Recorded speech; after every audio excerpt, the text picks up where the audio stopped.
Jadi kalau di fisika, sebuah teori itu valid atau tidaknya kan validasinya berdasarkan eksperimen. Seandainya kalau teori gravitasi Einstein dan kuantum bisa digabung, maka lengkaplah sudah. Jadi kita bisa menjelaskan segala sesuatu tentang alam semesta.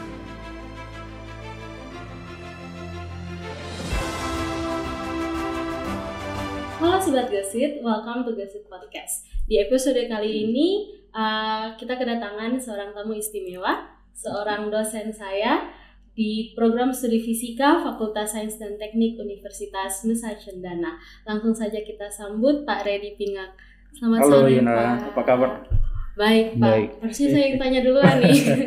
Kalau Pak sendiri bagaimana kabarnya? Ya, kabarnya baik, cuma agak flu sedikit sih. Oke, tapi terima kasih sudah menyempatkan waktunya untuk hadir di siniar kami. Ya, sama-sama. Terima kasih sudah mengundang saya juga. Baik Pak. Mungkin kita mulai dari pertanyaan yang pertama nih Pak. Bapak seorang dosen fisika, kenapa memilih fisika? Ya, baik. Jadi itu pertanyaan yang bagus. Jadi saya suka fisika itu sudah sejak di bangku SMP. Baik. Ya, jadi saya suka dengan manipulasi rumus, suka juga dengan belajar tentang bumi, planet, dan juga bintang-bintang. Walaupun saat itu kebanyakan masih menghafal, Yona. Ya, jadi dulu kami menghafal, tapi sejak saya masuk di bangku kuliah, sampai saat ini saya mulai lebih memahami bahwa fisika itu bukan hanya sekedar rumus misalkan, tapi lebih dari itu kita bisa tahu hampir segala sesuatu tentang alam semesta dengan mengetahui fisika. Jadi bagi saya fisika itu semacam memprediksi. Jadi kalau misalkan saya tahu keadaan atau state sebuah sistem pada saat ini, maka saya bisa memprediksi keadaan atau state sistem tersebut di masa mendatang, masa depan. Bahkan saya bisa juga melihat atau menginvestigasi apa yang terjadi di masa lampau. Misalnya proses pembentukan alam semesta. Nah itu kita bisa belajar semuanya di fisika. Jadi dulu saya suka fisika, saat ini saya sudah mencintai fisika begitu. Luar biasa. Ya. Tadi Pak bilang Bapak suka fisika dari bangku SMP. Ya. Apakah itu juga karena pengaruh guru yang mengajar atau bagaimana? Ya. Pertanyaan bagus. Jadi memang salah satunya guru yang mengajar juga bagus waktu itu di SMP. Dia membuat saya menyukai fisika. Jadi teknik mengajarnya memang bagus. Jadi dia membuat fisika itu terlihat lebih mudah dibanding pandangan umum bahwa fisika itu susah. Ya, Pak. Oke, jadi Pak Reddy ini berkuliah S1-nya di program studi kita juga ya Pak, alumni. Di Undana. Nah, kalau begitu yang menjadi pertanyaan adalah, adakah pengalaman atau hal paling berkesan selama Bapak berkuliah di jenjang S1 di prodi kami sendiri? Banyak Yona ya. Okay. Salah satu yang paling berkesan itu saat kami kuliah lapangan di tahun 2005 Yona. Jadi saat itu kami angkatan 2004, kami sebagai panitia untuk kuliah lapangan tersebut. Jadi itu di lokasinya di Kapan. Dan yang membuat berkesan pada saat itu kami dengan dosen-dosen itu seperti teman begitu. Wow. Jadi saat kuliah lapangan kami bisa bercanda, kami bisa bersantai-santai bersama. Walaupun saat di kelas kami biasanya tegang sekali. Jadi zaman dulu tuh ada dosen yang memang kami segani. Ya. Saking segannya di kelas tuh kadang mau bernapas pun susah, takut begitu. Tapi saat di kuliah lapangan kami bisa bercanda bersama. Dan itu mengesankan bagi saya. Kemudian hal yang kedua, kami sebagai panitia pun bertanggung jawab memasak, mempersiapkan makanan untuk sekian banyak mahasiswa, termasuk Bapak Ibu dosen. Nah itu hal pertama kali saya lakukan, memasak untuk banyak mahasiswa dan dosen. Kemudian kami juga berkesempatan untuk mengenal lebih dekat mahasiswa lain, khususnya adik-adik yang baru masuk pada saat itu. Oke, jadi kuliah lapangan itu ternyata juga di sana kita melihat sisi lain ya, dari dosen yang mungkin di kelas kita lihat tegang dan sebagainya. Saya dapat bocoran nih Pak, katanya Bapak ketua HMP pada zaman Ya, dulu namanya HMJ.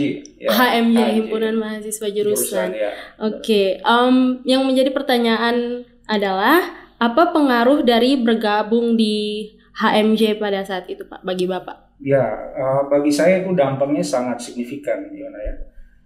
Saya sejak kecil memang pemalu saya dan juga pendiam. Mungkin sampai saat ini pun saya masih pendiam. Namun sejak masuk di HMJ pada saat itu mengubah saya cukup signifikan. Jadi saya mulai belajar berkomunikasi dengan baik dan juga wawasan saya yang dulunya sempit menjadi lebih luas dan juga saya mulai bisa bersosialisasi dengan baik. Nah itu kan sangat-sangat penting pada saat di dunia pekerjaan nantinya dan juga hidup di lingkungan masyarakat. Skill-skill itu sangat dibutuhkan ya. Jadi ya itu tadi belajar bukan hanya di kelas ya, belajar juga bisa dari organisasi yang membentuk kita juga. Dari kacamata Bapak sebagai seseorang yang pernah aktif di HMP dan juga sebagai dosen di jurusan fisika yang pasti juga melihat perkembangan HMJ atau HMP kita dari tahun ke tahun gitu. Apa perubahan yang Bapak lihat dari HMJ kita dari tahun ke tahun? Perubahannya cukup banyak yang saya lihat.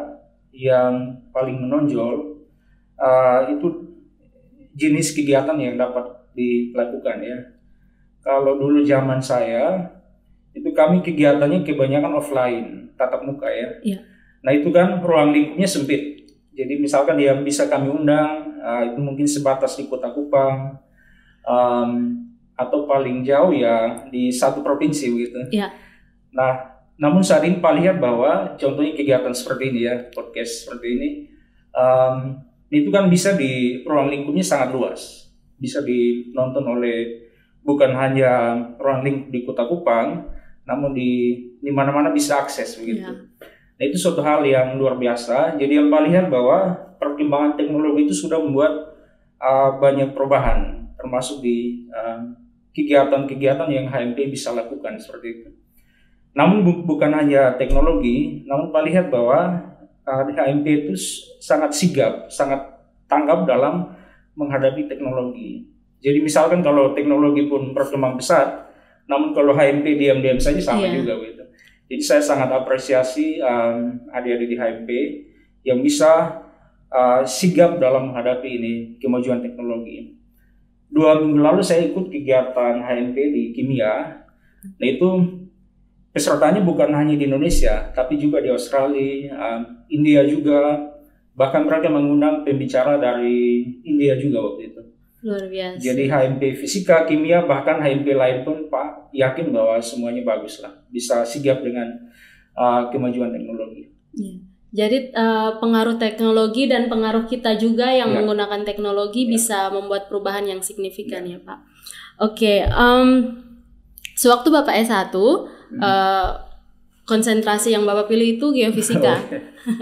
Kemudian sekarang jadinya dosen material. Kenapa pindah Pak? Sesungguhnya tidak Yuna. Jadi saya S1, proposal awal saya itu di material sesungguhnya, bukan geofisika. Jadi saya sudah konsultasi dengan calon pembimbing, jadi sudah sepakat khususnya di teori kuantum saya dulu. Jadi proposalnya saya sudah susun, namun dulu kendalanya susah untuk dapat acuan. Jadi untuk mendownload jurnal internasional saat itu susah. Nah topik saya itu kan butuh banyak jurnal internasional. Jadi ini saya butuh waktu lama untuk menyusun proposal. Saat sudah jadi, saya bawa ke calon pembimbing waktu itu, yang saat ini adalah teman saya juga. Kemudian beliau bilang begini, sudahlah kamu ganti topik saja. Karena sudah lama, jadi pas sudah lupa katanya. Jadi saya diminta untuk ganti topik saat itu. Nah pada saat itu juga kebetulan saya suka dengan seismologi, gempa bumi ya. Jadi saya ganti topiknya ke topik yang berhubungan dengan seismologi pada saat itu. Jadi sesungguhnya bukan geofisika saya juga. Minat awal saya di material sesungguhnya. Jadi baru bisa tercapainya di S2. Di S1 belum sempat kesampaian. Bapak berkuliah S2 di Australia dengan beasiswa Australia Awards. Yang menjadi pertanyaan adalah di saat itu penggunaan sosial media belum semasif sekarang. Maksudnya kalau sekarang kita mau cari info-info beasiswa gampang sekali di Instagram, di Facebook, di grup-grup WA, itu pasti dengan mudah kita dapat informasi beasiswa. Nah, kalau dari Bapak sendiri yang waktu itu penggunaan sosial medianya belum semasif sekarang, dapat info-info begitu dari mana, Pak? Ya, jadi yang pertama, informasi pertama yang saya dapat itu dari alumni NU gitu, Pak Max DI, PhD, dosen matematika ya. Kemudian bukan hanya informasi yang beliau kasih ke saya, namun dia juga memotivasi saya gitu, untuk mencoba apply beasiswa ADS waktu itu. Nah, setelah mendapat informasi tersebut, saya pun dulu website ADS itu sudah ada sebenarnya. Jadi kami kemudian mengakses informasi lebih lanjutnya di website pada saat itu. Adakah alasan spesifik kenapa di Unimel? Oh iya, yang pertama saat itu saya mencari calon pembimbing yang selain bisa di fisika material, khususnya eksperimen, dia bisa juga di bagian teorinya, khususnya teori fisika atom lah seperti itu. Dan kebetulan calon pembimbing saya itu ada di Unimel saat itu. Jadi dia bukan hanya di eksperimen, namun teorinya juga bisa. Jadi saya ingin fokus ke sana. Alasan kedua, kami disarankan juga untuk memilih kampus yang kalau bisa mungkin pilih kampus terbaik. Gitu. Ya, jadi Unimel kan salah satu yang terbaik di sana. Kemudian saya juga dimotivasi oleh Pak Max yang tadi bahwa coba kampus yang terbaik. Kalau ditolak ya apa boleh buat, tapi coba dulu. Ya. Jadi walaupun saya takut waktu itu, tapi mencoba dan puji Tuhan lolos waktu itu. Jadi kalau pesan moral dari yang jawaban tadi, coba saja dulu, jangan takut ya. Ya, jangan kalah sebelum mencoba. Ya. How was life in Aussie, Pak? Ya, ya, yang pertama tentunya sangat menyenangkan ya. Saya sangat bersemangat awalnya pergi ke sana. Di sana kan fasilitasnya serba lengkap, kemudian kehidupannya dia termasuk kota yang paling bersih di dunia, termasuk. Kemudian kehidupan di sana kan serba enak lah bagi saya waktu itu. Jadi saya sangat senang. Namun di lain sisi saya juga stres waktu itu, agak-agak tertekan waktu itu. Masalahnya dengan kondisi yang seperti itu, tuntutannya pun tinggi. Ya, khususnya tuntutan lulus mata kuliah pun sangat tinggi, standar kampusnya tinggi. Kemudian tuntutan pembimbing untuk menulis tesisnya pun sangat tinggi. Selain itu, iklim juga menjadi hal yang sangat-sangat membuat saya shock ya. Jadi Yona kan pernah ke US ya, jadi tahu kalau di Australia itu iklimnya memang beda jauh sama di sini. Jadi kalau musim panas itu sangat-sangat panas. Bisa sampai 46 suhunya. Wow. Dan pada musim dingin kan bisa sampai minus gitu. Ya. Jadi awalnya memang saya menyesuaikannya sangat susah ya. Namun ya lama-kelamaan bisa juga. Okay. Kalau itu tadi dari segi iklim yang bikin shock, dari segi culture, karena biasanya kalau kita ke tempat yang jauh kan kebudayaan dan sebagainya berbeda. Apa culture shock yang paling bikin shock? Yang paling bikin shock, di sana tuh serba on time ya. Jadi ini budaya on time di sana tuh sangat-sangat kental sekali. Dan itu bukan hanya di saat perkuliahan, bukan. Dalam hampir semua sisi kehidupan itu on time sekali. Pak yakin Yona tahu itu.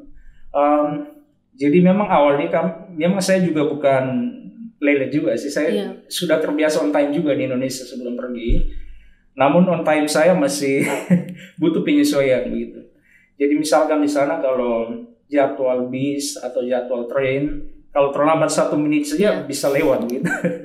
Termasuk kalau masuk kelas terlambat 1 menit, 2 menit itu sudah kuliah sudah jalan gitu. Jadi itu cukup membuat shock juga awal-awalnya. Kemudian waktu kuliah pun dimulainya tepat waktu. Kemudian waktu selesai kuliahnya pun tepat waktu.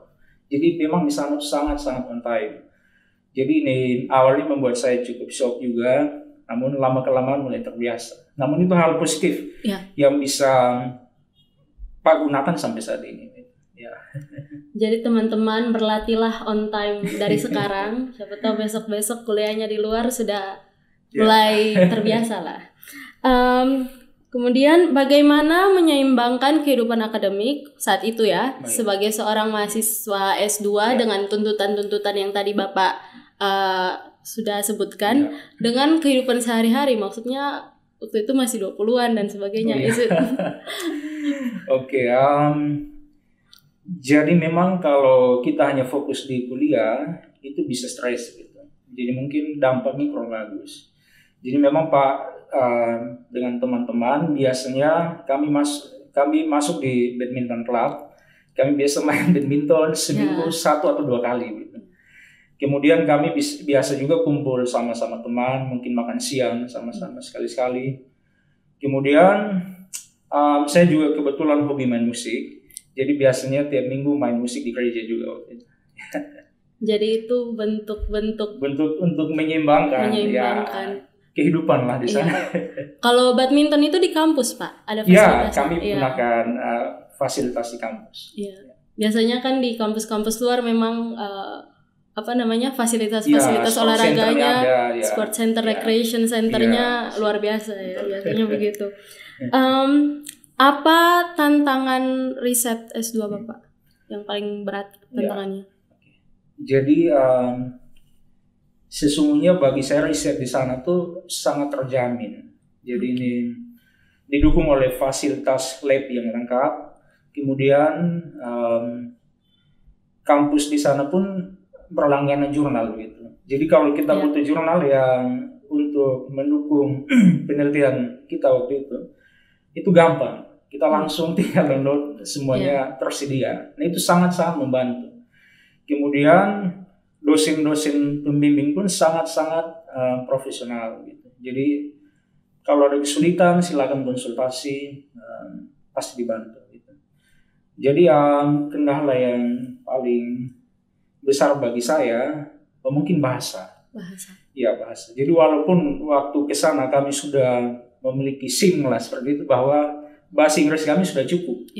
Namun sesungguhnya pada praktiknya belum cukup. Contohnya seperti ini. Jadi waktu saya menulis hasil penelitian di tesis saya, itu kan butuh waktu 1 tahun tuh awalnya. Jadi saya menulis cicil pelan-pelan. Kemudian tahun depannya saya kasih pertama kali ke pembimbing. Saya sudah yakinkan bahwa semua tata bahasanya sudah oke tuh. Ya, saya sudah yakinkan bahwa ini pasti bagus. Seminggu kemudian saat pembimbing saya mengembalikannya, itu hampir di setiap halaman tuh ada di coret-coret. Ya, dicoret semua, sama seperti nanti Yona mengalami itu. Jadi hampir di setiap halaman. Nah itu sekian banyak halaman, itu langsung membuat mental kita jatuh juga ya. Kita susun itu butuh waktu yang sangat lama, dan saat terima kembali itu hampir setiap halaman ada perbaikan gitu.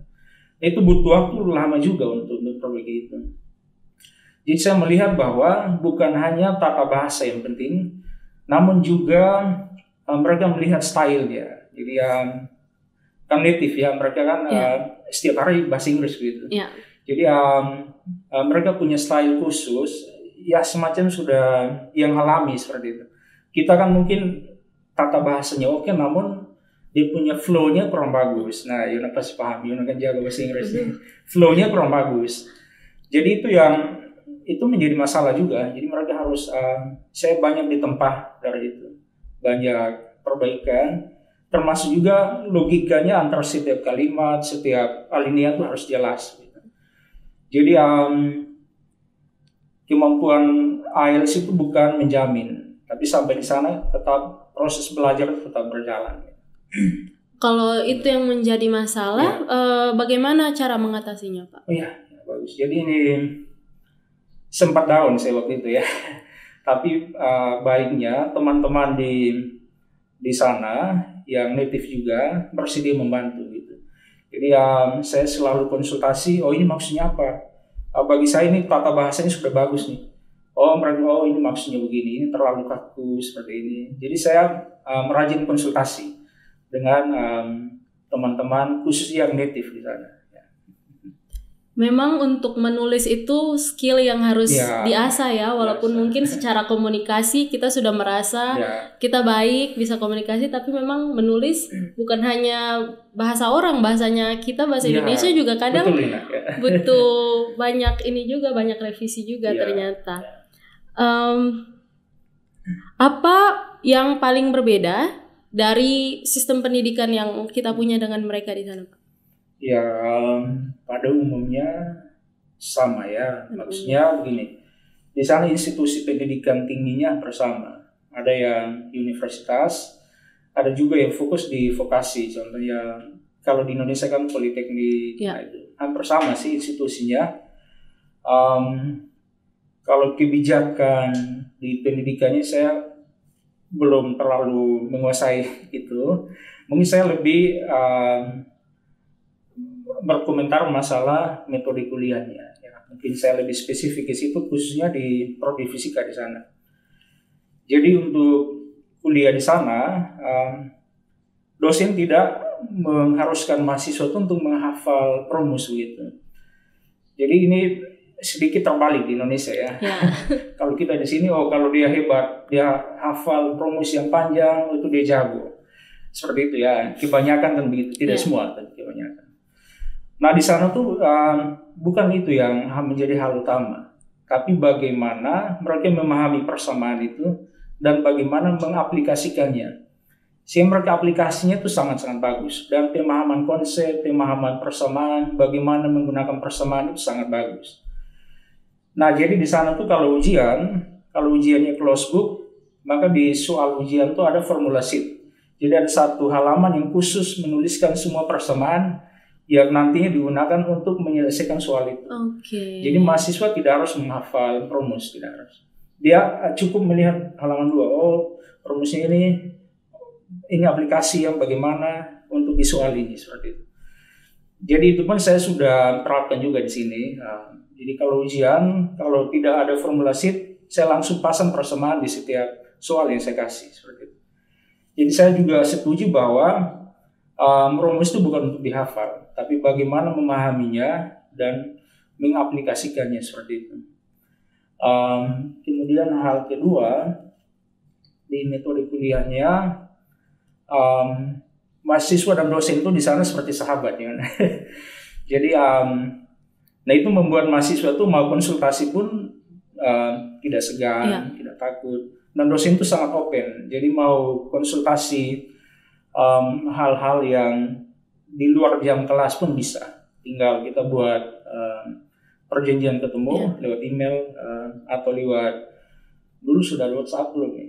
Belum deh. Lewat email, kemudian bisa ketemu dan konsultasi pada saat kapanpun. Jadi itu yang berbeda, dan saya setuju juga sih Pak bahwa rumus memang bukan untuk dihafal tapi untuk dimengerti. Karena itu yang justru jadi poin yang menakutkan dari fisika di mata orang-orang. Karena aduh ini fisika banyak rumus, buat apa saya belajar fisika dan sebagainya. Tapi sebenarnya kita yang di jurusan fisika juga tidak hafal semua rumus, ya kan? Betul. Dari pengalaman di Aussie itu, apa nilai yang paling maksudnya nilai yang Pak bawa sampai sekarang? Mungkin yang pertama, saya mengalami banyak kesulitan di sana, baik dalam hal kuliah maupun penelitian, banyak mengalami masalah. Namun saya sangat terbantu dengan Bapak Ibu dosen di sana. Jadi saya mengakui bahwa saya termasuk yang di kelas tuh yang paling belakang lah. Kenapa seperti itu? Di sana waktu mereka masuk S2, itu di S1-nya mereka sudah, misalkan di satu buku mereka sudah bahas 20 bab. Nah Pak waktu S1 mungkin baru bahas 2 bab. Jadi Pak ketertinggalannya sangat jauh. Jadi untuk mengadaptasi itu sangat-sangat susah bagi saya. Namun dosen-dosen di sana tuh sangat-sangat membantu. Jadi ada kesan bahwa orang bule itu kan individualisme tinggi. Ya mungkin betul di sisi bahwa kalau hal urusan pribadi tidak ikut campur mereka memang. Namun kalau misalkan mereka sudah digaji untuk membantu mahasiswa, itu mereka lakukan dengan sangat-sangat profesional. Saya sangat terbantu. Itu mereka bantunya bukan setengah-setengah Yuna, namun bantunya full. Jadi saya konsultasi itu bisa sampai berjam-jam. Dan itu saya awalnya bayangannya, pasti kalau saya konsultasi cuma disuruh buat begini habis. Namun faktanya tidak, mereka bantu sampai saya paham. Kalau misalkan saya sudah digaji untuk melakukan sesuatu, untuk mengajar mahasiswa, membantu penelitian mahasiswa, ya saya lakukan dengan sepenuh hati. Itu nilai positif yang saya ambil berdasarkan pengalaman di sana. Mengapa kemudian Bapak memilih profesi sebagai dosen? Oh ya, jadi sejak kecil di bangku SMP SMA, saya sudah tahu bahwa saya kayaknya punya merasa ingin tahu yang cukup tinggi. Jadi contohnya kalau di kelas, khususnya fisika, biasa kalau biasa guru kalau kasih soal latihan, itu biasanya kan dia punya variasinya kan biasa-biasa. Contohnya diketahui kecepatan, hitunglah perpindahan, waktunya diketahui, kemudian dibalik, diketahui waktunya, hitunglah kecepatan misalkan, diketahui perpindahan. Nah biasanya soal-soal seperti itu saya kembangkan. Jadi misalkan, bagaimana kalau kecepatannya pada saat awal kecepatannya sekian, kemudian kecepatannya naik lagi sekian, turun lagi sekian, itu bagaimana menyelesaikannya. Jadi saya sudah mulai terbiasa untuk mengutak-atik lah soal seperti itu. Walaupun saya belum paham, cuman saya sudah mulai terbiasa. Saya mulai sadar bahwa mungkin saya ini punya satu bakat mencari tahu atau meneliti gitu. Kemudian saya punya cita-cita mungkin saya ingin jadi peneliti suatu saat nanti. Kemudian saat di kuliah 1, saya juga isi waktu dengan memberi les privat waktu itu. Sambil tambah uang saku. Namun saya pun mulai menyukai membagi informasi, membagi ilmu bagi orang lain seperti itu. Jadi saya simpulkan bahwa mungkin saya cocoknya jadi dosen gitu. Saya pernah baca kalau misalnya kita makin sering mengajar, maksudnya makin sering memberitahu informasi ke orang, kita juga makin tahu informasi itu, betul tidak? Ya, betul sekali Yuna. Jadi ini, jika saya memberi informasi ke Yona, saya pun sesungguhnya sedang belajar juga. Jadi contohnya kalau saya siapkan kuliah di kampus, itu kan belum semua hal saya tahu Yuna. Masih banyak hal yang saya belum tahu. Bahkan mungkin mahasiswa lebih tahu dari saya pada topik-topik khusus. Nah itu saya sebelum siap mengajar pasti saya harus tahu dulu. Saya akan berusaha untuk saya paham supaya sewaktu saya menginformasikan pada mahasiswa bisa paham. Nah kalau saya sendiri belum paham, bagaimana saya membuat orang lain paham? Gitu ya. Makin paham kan makin kita bisa menyederhanakannya untuk yang awam bisa paham ya Pak. Tepat sekali. Iya. Sebelum wawancara ini saya sempat buka Google Scholar, pokoknya buka-buka. Kemudian banyak paper atau penelitian-penelitian di beberapa tahun terakhir nih Pak, Bapak fokus di bidang di atom hidrogen dan helium dan tingkat energinya. Itu kenapa Pak fokusnya di situ? Kayaknya konsisten di situ Pak. Iya Pak, terima kasih Yona. Sudah intip-intip ya Google Scholar saya. Jadi begini, jadi di fisika, jadi bidang apapun di fisika pada umumnya memiliki 2 bagian. Yang pertama eksperimen, yang kedua teori. Ya, jadi bidang apapun. Jadi misalkan astrofisika, ada yang fokus di bagian eksperimennya, ada bagian teorinya. Di material pun sama, ada yang di eksperimen, teori, dan juga bidang-bidang lainnya sama. Nah, jadi kalau di material, khususnya di bagian teorinya, kalau kita ingin memahami sifat fisis sebuah material secara komprehensif, maka kita wajib tahu sifat-sifat fisis atom-atom penyusunnya atau molekul penyusunnya. Ya, jadi memahami itu ya kita wajib tahu penyusunnya sifatnya seperti apa. Dan atom yang paling sederhana itu kan atom hidrogen hidrogen. Jadi tapi itu solusi eksaknya sudah ada. Jadi Pak telitinya mulai dari atom helium. Atom helium kan atom paling sederhana kedua setelah atom H. Dan bukan hanya atom helium, namun atom helium light, ion-ion yang memiliki sifat sama seperti atom helium. Kemudian helium muonik eksotis, contohnya inti atom helium yang mengikat muon, bukan elektron tapi muon, hampir sama. Nah itu saya bimbing mahasiswa, sudah beberapa yang fokus di situ, termasuk saya dan kawan-kawan dosen juga. Nah selain itu kami tinjau juga molekul H2. Jadi ada satu atom H berikatan dengan satu atom H. Kami tinjau juga molekul tersebut. Nah mengapa kami fokus di situ? Yang pertama, jadi hasil-hasil eksperimen untuk sistem-sistem yang tadi Pak sebut itu sudah ada semua. Dan hasilnya sangat-sangat presisi, akurat ya. Sehingga kita punya aproksimasi, kita punya metode teoritisnya, kita bisa validasi, kita bisa uji coba, oh ini sudah bagus atau belum. Aproksimasi teori yang Pak gunakan sudah cukup akurat atau belum. Kita perbandingannya dengan eksperimen. Dan data untuk sistem yang tadi itu datanya lengkap semua. Makanya kami fokus di situ. Berarti karena sudah ada hasilnya, jadi konfirmasi ya Pak? Ya. Maksudnya ini betul atau tidak dan sebagainya. Jadi hasil eksperimen itu sudah ada untuk sistem-sistem tersebut. Jadi kalau di fisika, sebuah teori itu valid atau tidaknya kan validasinya berdasarkan eksperimen. Gitu ya. Jadi ini kami bisa menguji coba aproksimasi yang kami gunakan sudah tepat atau belum, perbandingannya dengan hasil eksperimen. Adakah topik impian yang Bapak ingin teliti yang belum kesampaian? Banyak ya. Banyak, Namun yang paling menjadi impian, ya mungkin saya juga belum tentu akan ke sana juga. Namun ini impian ya. Impian, dan saya yakin banyak fisikawan pun memiliki impian yang sama. Yakni sudah cukup lama ya, kita fisikawan itu berusaha untuk meunifikasi, menggabungkan teori gravitasinya Einstein, jadi teori relativitas umum digabungkan dengan teori kuantum.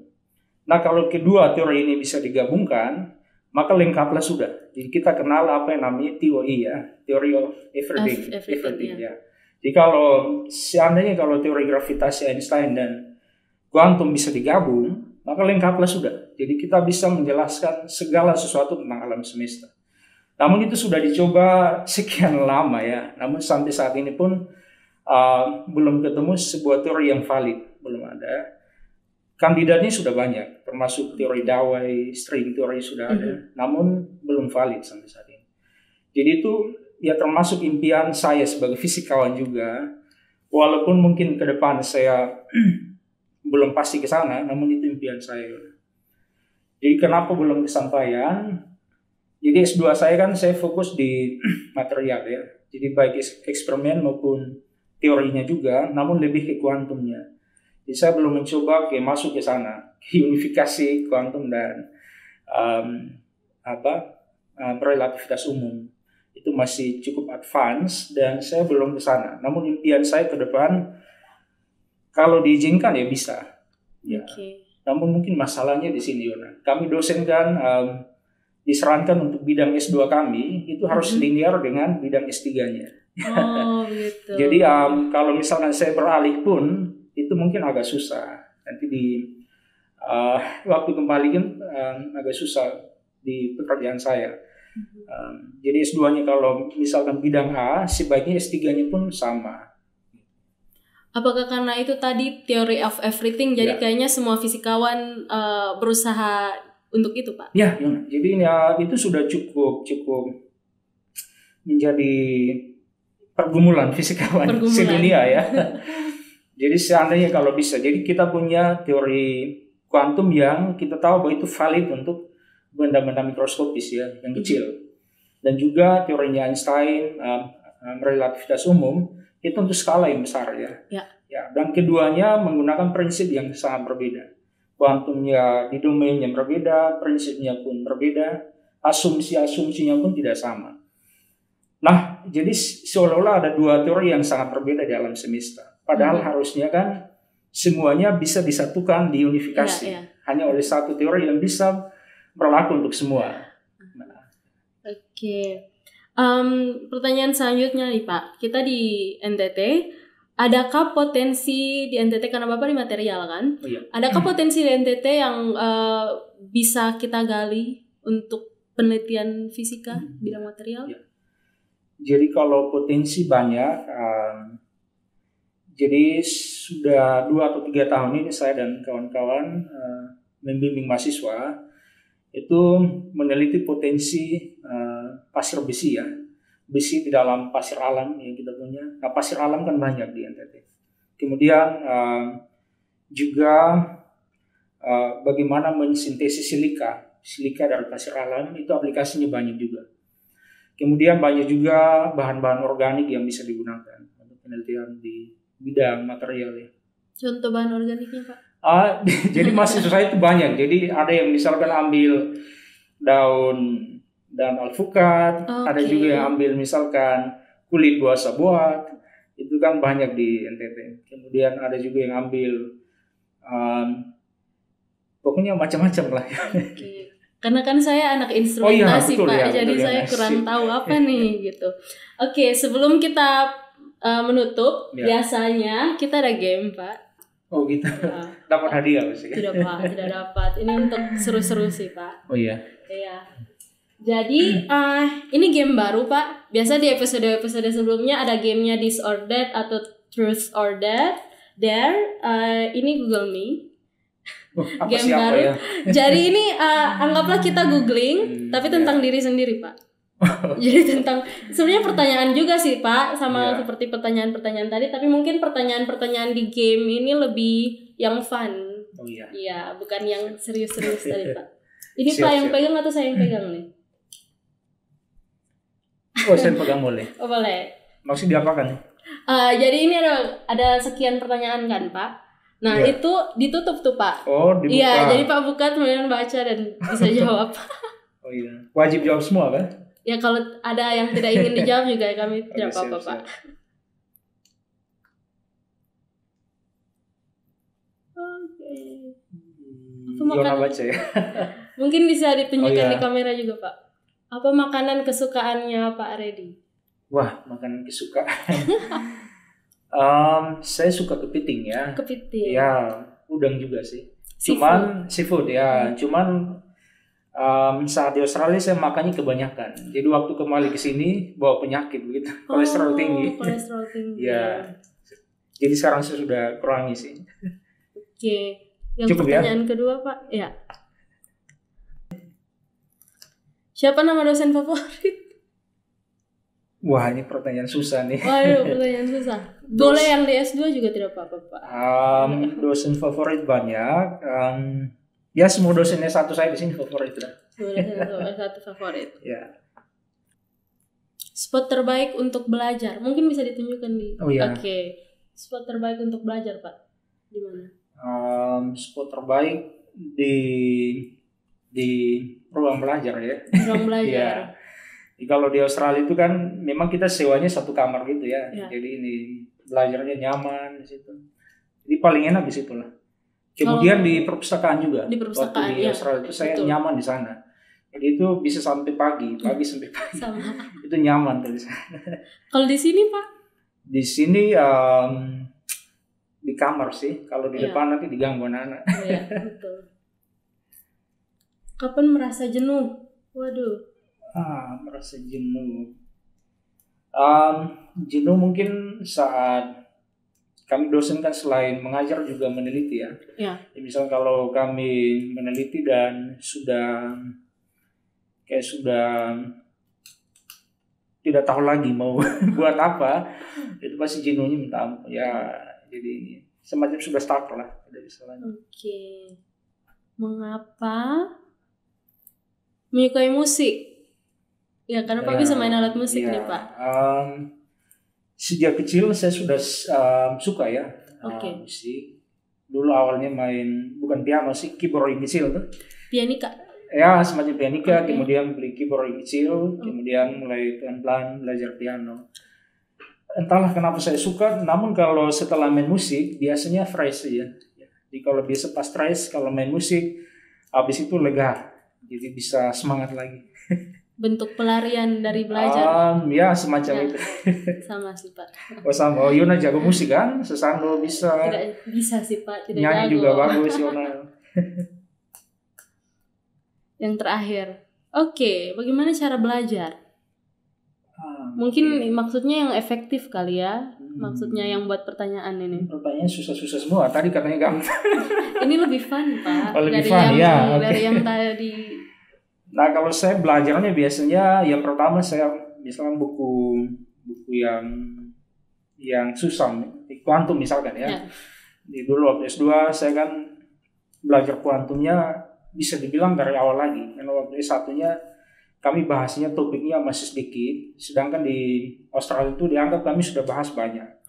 Jadi banyak topik yang saya belum paham. Nah saat itu saya belajarnya yang efektifnya, saya beli buku banyak-banyak, buku kuantum semua. Wow. Saya pasang di atas meja. Jadi kalau ada topik di buku ini yang saya kurang paham, saya langsung pindah ke buku yang satunya. Ya, siapa tahu di situ penjelasannya lebih membuat saya lebih paham. Jadi saya lebih ke menggunakan banyak acuan, bukan hanya satu. Itu bagi saya efektif sih.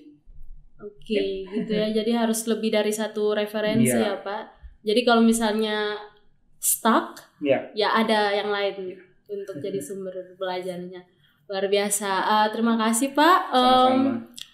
Yang terakhir untuk penutup nih Pak, untuk pesan untuk teman-teman yang menonton podcast kami, banyak teman-teman mahasiswa atau mungkin juga orang-orang di luar lingkup fisika, apa pesan Bapak? Ya, untuk adik-adik fisika maupun yang bukan di fisika, pesan saya tetap bermimpi. Punyalah mimpi untuk melakukan sesuatu hal besar di masa depan. Jadi kita semua harus punya mimpi gitu ya. Pak berbagi sedikit pengalaman. Dulu setelah S1, Pak mulai bermimpi untuk mengambil S2 di Australia waktu itu. Nah untuk mencapai impian itu tentunya banyak tantangan, banyak hambatan sudah pasti. Jadi hambatan yang Pak merasakan waktu itu ya, Pak bahasa Inggrisnya masih belum bagus. Itu pasti tantangan bagi Pak. Ya, kemudian banyak juga teman-teman Pak atau sahabat yang memotivasi juga. Nah itu membuat Pak motivasinya semakin kuat untuk mengalahkan semua hambatan tadi, sehingga bisa mencapai tujuan. Nah seperti itu. Ya, kalau Pak kemudian tetap pesan Pak juga tetap utamakan Tuhan seperti itu. Karena di atas segalanya Tuhan yang mengatur semuanya. Kemudian Pak kasih ilustrasinya begini. Kalau Pak misalkan punya mimpi untuk memindahkan meja ini ke ujung sana ya. Itu mimpi Pak.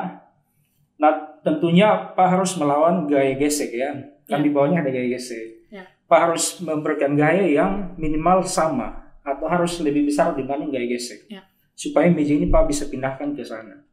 Nah sama juga kalau Pak ingin mengalahkan semua tantangan di hadapan Pak wajib memiliki motivasi yang lebih kuat untuk bisa mengalahkan semua hambatan itu. Nah, jadi motivasi ini bisa tumbuh salah satunya dengan bergaul dengan teman-teman yang memiliki tujuan yang sama. Ya. Jadi kalau misalkan dengan teman yang tujuannya bertolak belakang, itu justru akan membuat kita kembali ke belakang. Seperti itu. Jadi dulu saat melamar beasiswa, Pak, dengan teman-teman seperjuangan, kemudian dengan alumni yang sudah sukses, kami bersama-sama sehingga motivasi Pak itu tetap ada sampai Pak mencapai impian tersebut. Ya, jadi pesan Pak bagi adik-adik semua tetap punya mimpi, kemudian punya motivasi yang kuat, bergaullah dengan teman-teman yang punya tujuan hidup yang sama supaya bisa bersama-sama mencapai mimpi tersebut dan tetap utamakan Tuhan. Iya. Terima kasih Pak sudah berbagi dengan kami, bukan hanya pesan yang luar biasa tadi, tapi juga sudah bersedia kami tanya-tanyai tadi. Sama-sama Yuna. Beberapa menit yang cukup lama. Demikian teman-teman episode podcast Gesit kami kali ini. Jangan lupa untuk like, komen, share dan subscribe channel kami. Terima kasih.